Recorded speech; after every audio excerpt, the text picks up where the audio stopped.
introduction this evening. A world-renowned evolutionary biologist and one of the most famous critics of religion there is, Professor Richard Dawkins.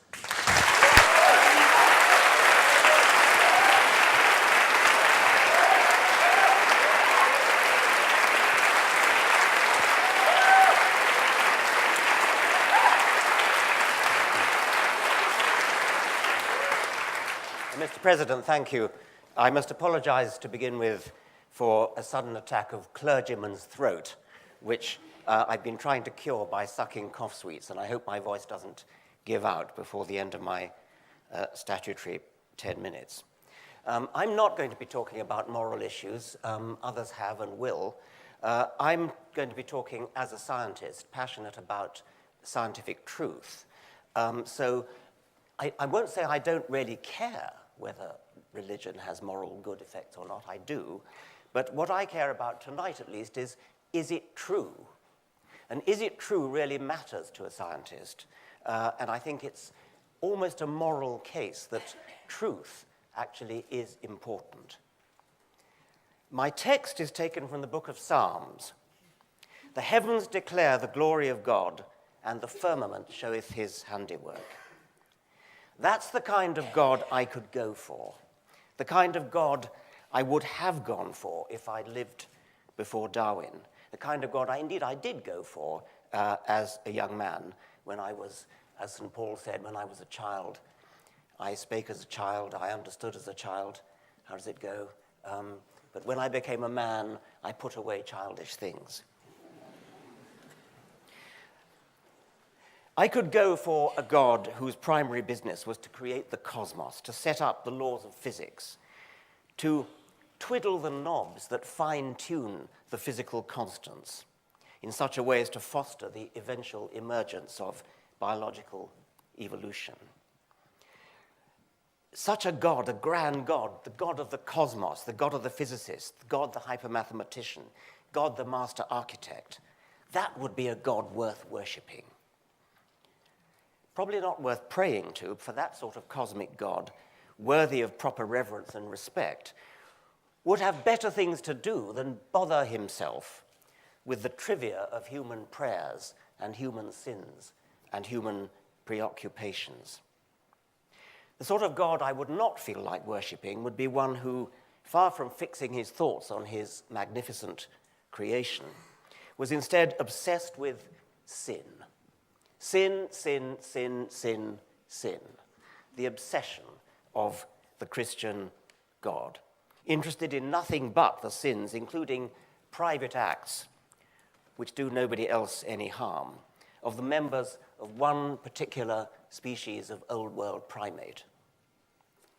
On one small planet, orbiting one rather small star amid 100 billion stars, somewhere in the outer suburbs of one ordinary galaxy among 100 billion galaxies. Such delusions of grandeur, to think that a God with 100 billion galaxies on his mind would give a tuppenny damn who you sleep with.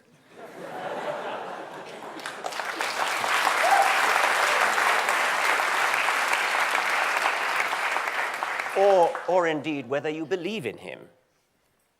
Yet the God of the Christians is supposed to have cared so much about the sins of this one species of old world African ape that he sent his own son, or himself, depending on your theology, into earth, down, whatever that means to earth, as a blood sacrifice, a divine scapegoat, in order to be tortured and killed for the sins of the world, or even the sins of one particular man, Adam, who, as we now know, never existed.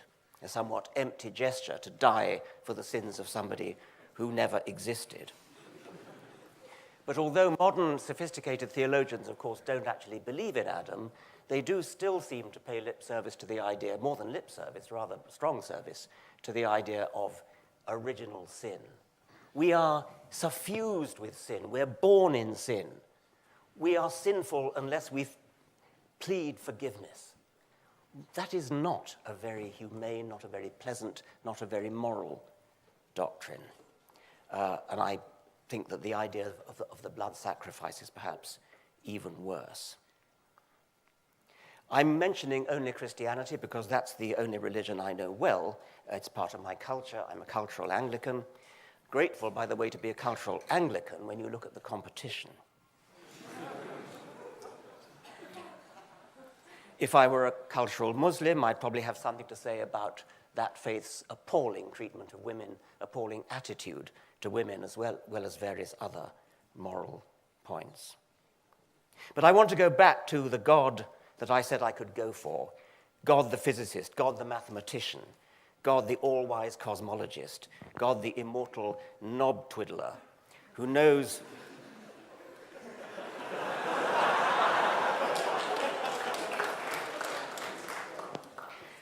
who knows to the umpteenth decimal place the exact value of every physical constant, how it needs to be set in order to bring a lasting universe into existence which is capable of giving rise to life and eventually, perhaps, to us. The heavens declare the glory of, well, something. The fact of your own existence is perhaps the most astonishing fact you'll ever be asked to confront. Think about it.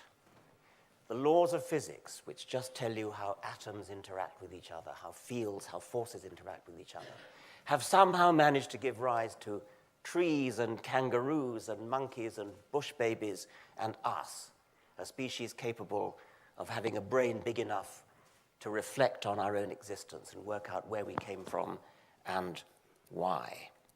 That's a pretty glorious thought, and we're at the center of it. Think how a camera salesman might advertise your eyes. You have two elegantly designed cameras in your head, both with ball and socket mounting, so they can be instantly swiveled in any direction and track a moving target. Each can sharply focus an image on a 5-megapixel screen with trichromatic coding for full color vision. It has continuous autofocus from infinity to just a few inches.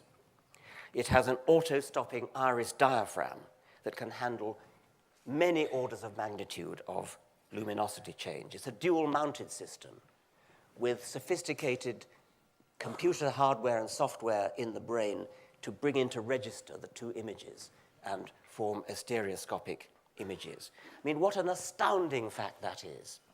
And we now know how it came about. We know that it came about by a purely mechanical, automatic process. There was no design. Yes. Lara Kaplan, Emmanuel College. Science has previously said that they know how things come about in the development of science, and it's been proven wrong as well. And Charles Darwin has even said himself that his theory of evolution isn't complete. And I was just wondering what you would have to say about that. Well, it would not be much of a scientific theory if in the 19th century it was complete. Of course it wasn't complete, and of course those of us in the early 20th century and the late 20th century and indeed the 21st century have done enormous amounts to enlarge and improve Darwin's theory, but Darwin would recognize it as his own. It's one of the glories of science that it does, of course, advance, it does change. No scientist would ever wish to claim that it's absolutely finished, and I'll be coming on to that. The explanation for the existence of things like eyes is almost laughably simple, but it had to wait for the 19th century before we got a clue as to how it came about. Before Darwin, it would have taken, indeed did take, a great philosophical mind to spot that the argument from design, the argument that says because it screams design at you, therefore there must have been a designer, that is a deeply fallacious argument. It doesn't explain anything, because the designer himself or herself or itself would have to have been himself a highly complicated object, a highly sophisticated object in order to achieve that level of design. Now, as the interrupter has just pointed out, we don't know everything. There are gaps. Theologians have long, good theologians at least, have long pointed out that we should not, as theologians, put our trust in the God of the gaps. That's a theological point, and it's a very valid one, because gaps shrink as science advances. There are still gaps. There's a gap in the origin of life. There's a gap in the origin of the cosmos. These gaps are now steadily being filled, and no sophisticated theologian would put his faith in these gaps. The whole lesson from the theological criticism of the God of the gaps argument is that you cannot resort to a designer as an explanation for anything, given that the task the designer is asked to do requires his own designer at least as complicated and sophisticated. The lesson from Darwin is that because the really difficult problem of explanation has already been solved by Darwin, the remaining gaps that need to be solved are relatively easy. Physics may await its Darwin, but it will come. There are many reasons why religion has no place. I'm concluding now. There are many reasons why religion has no place in the 21st century, and my colleagues will deal with them or have dealt with them. To a scientist, however, what's really objectionable about religion is that it fosters the idea that we should be satisfied with a non-explanation to a difficult question instead of working hard. It's hard work, working hard to provide a real explanation. Religious explanations are supernatural, but in no possible sense is a supernatural explanation for anything an explanation. It's a cop-out, a betrayal of the intellect, a betrayal of all that's best about what makes us human, a phony substitute for an explanation which seems to answer the question until you examine it and realize that it does no such thing. Religion in science is not just redundant and irrelevant, it's an active and pernicious charlatan. On that point. I've got to conclude now. I'm already over time. It peddles false explanations, or at least pseudo-explanations, where real explanations could have been offered and will be offered. Pseudo-explanations that get in the way of the enterprise of discovering real explanations. As the centuries go by, religion has less and less room to exist and perform its obscurantist interference with the search for truth. In the 21st century, it's high time, finally, to send it packing.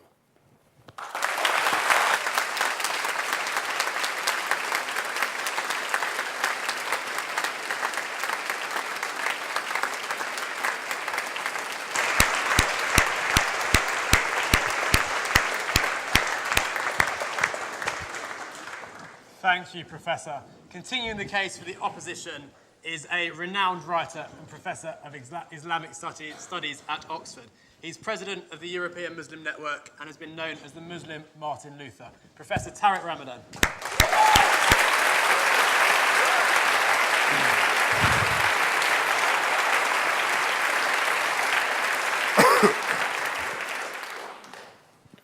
Thank you. I was surprised by the fact that what I got as a question is that religion has no place in the 21st century, and all the arguments that I got right now were not talking about the question itself, and only concluding on the fact that because we have this idea of truth, the way you think we are thinking about truth from a religious viewpoint or from within the organized religion, we should hope that religions will disappear in the 21st century and have no place. So the argument itself for someone who is a scientist is not very scientific and much more driven by passion. As if there is something which is behind all the scientific arguments is more passionate than rooted in arguments. And it's exactly the same with what I heard in the first speech. For Muslims or for Christians or for organized religions, the fact that we think that morality has a transcendental source doesn't mean that we dehumanize morality. This is not an argument. This is dangerous. A dangerous conclusion, not a scientific one. So let me come to something which I think it's so important for us today when it comes to religions. In fact, religions as faith, as knowledge itself, or as rituals are for organized religions means. And the means, you can use them in a way or in another. You can use them for the good and you can use them for the bad. It's not because we have people from within an organized religion that sometimes are instrumentalizing religion that we should forget everything which is coming from within the organized religion and understand what was said, the sources of morality, the way we deal with human dignity, the way we deal with the way we have to deal with our own self. And it's very important. You cannot dismiss the point that within the organized religion, there is a very deep understanding of the concept of human being, what it means to be a human being. It's not only coming from Socrates, it's also coming from a very old religious tradition and a very deep understanding of what is shared in a universal way, which has to do with the way we deal with our heart, our body, and our mind. And the point is that what we get from the organized religion is also something which is very important. At the end of the day, what is good is what you are going to do with yourself, and what is bad is the way you are going to do with yourself. It's a personal responsibility, and in the 21st century, it's something that we have to listen to and at least to respect. And the point for me is this one. If we look at the challenges ahead, the 21st century, we have lots of knowledge, technology, and sciences. And at the end of the day, we have lots of means. But there are critical questions about the ends. What do we want to achieve? And this is the time where we need philosophy and religions and humanists all together to come and to deal with this. We need a pluralistic discussion on this, not humanists telling us we don't need you. If you are truly humanist, you know, please, I'm sorry, I have lots of things to say, so, and because I heard so many things. So the only right humanistic position would be for you to say, I disagree with you from the organized religions, but we need you to have these pluralistic discussions on the ends and the finalities, to use philosophical discussion, not to tell us, in the name of our humanism, disappear. Is this humanism? This is dogmatic rationality. It's as dogmatic as a new religion, as the old religion. Yes, it is. So,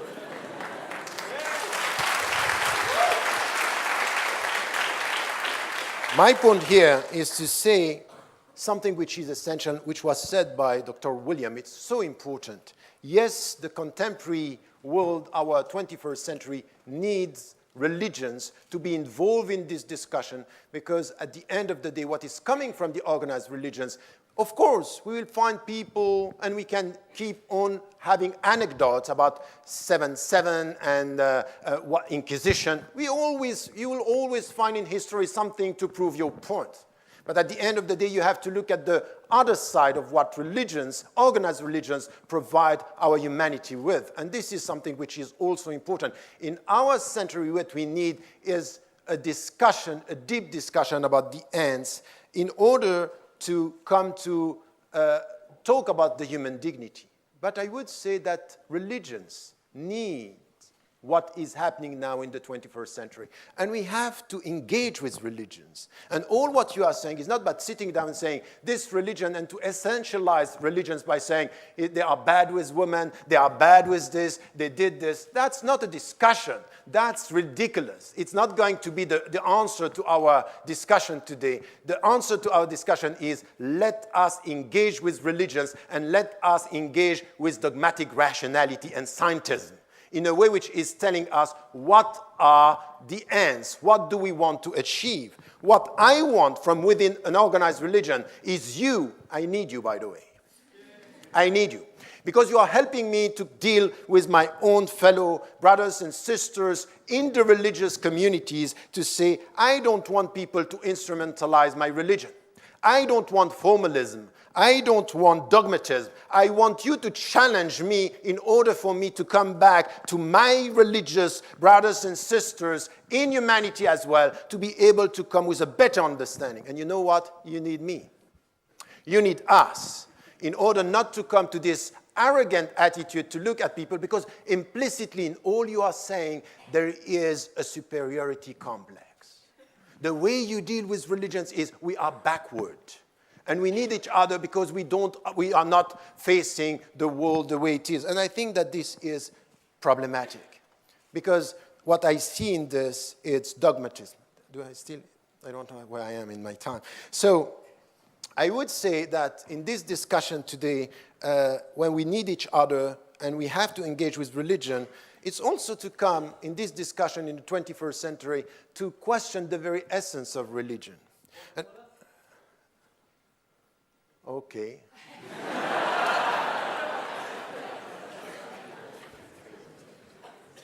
You have 15 seconds.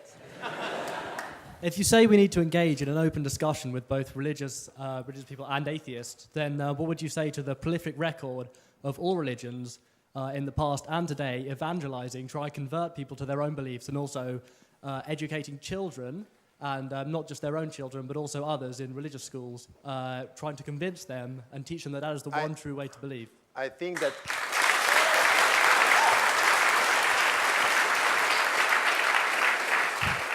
You are exactly explaining my point. This is what I said, that you will always find people within religious, organized religions trying to convince and trying to convert people. But I would tell you that it's exactly the same with some atheists. They want to convert people to atheism. That is the same. And I think that at the end of the day, what is important, what I am expecting from you, as I am expecting from any human being, is to be the witness to his philosophy in his daily life. So if you are an atheist and you have principles, show me your principles. If you are a religious, show me your principles. Don't try to convert me, show me who you are. Instead of trying to convince me that I'm wrong and that my truth should disappear from history. Anyone who wants someone to disappear from history, religious thoughts or philosophical thought, is dangerous, because this is dogmatism. This is dangerous. Behind it, this is a new way of dealing with power. My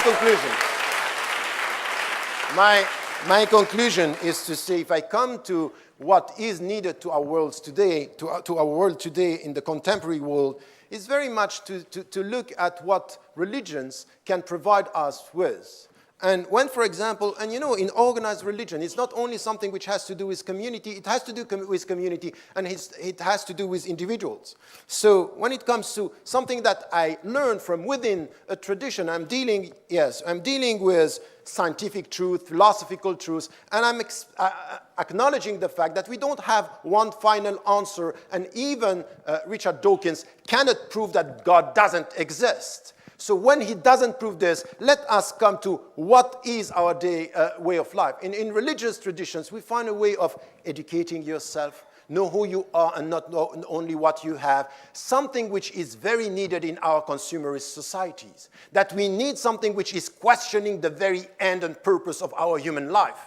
And I think that if we don't take this as something which is the religious contribution to a philosophical and needed discussion on ethics, for example. I don't care about the source of morality. I want to talk about morality, meaning about ethics, about the fact that we need ethics in politics, ethics in economy. And why do you want me to disappear from the discussion because I'm coming from an organized religion? Don't do that. Just say, welcome to the discussion. So my conclusion is, if you are faithful to your humanistic position, you should be against the motion. Thank you.